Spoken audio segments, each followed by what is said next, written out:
കാത്ത മഴയെ വീടേ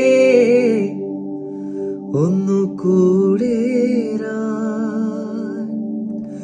മെല്ലെ നീ തിരികെ വരൂ. ഹായ്, എല്ലാവർക്കും നമസ്കാരം. ഞാൻ വൈകാഷ് വരവീണ. ഈ വരുന്ന ജനുവരി 22-ാം തീയതി പേരാമ്പ്ര ദക്ഷിണാമൂർത്തി ഹാളിൽ വെച്ച് ജിടെക് വിദ്യാർത്ഥികളുടെ ജീസൂം എന്ന ഈ ഒരു പ്രോഗ്രാമിൽ ഞാനും പങ്കെടുക്കുന്നുണ്ട്. സോ നമുക്ക് കുറെ നല്ല പാട്ടുകളൊക്കെ പാടി അടിച്ചു പൊളിക്കാം. See you all there.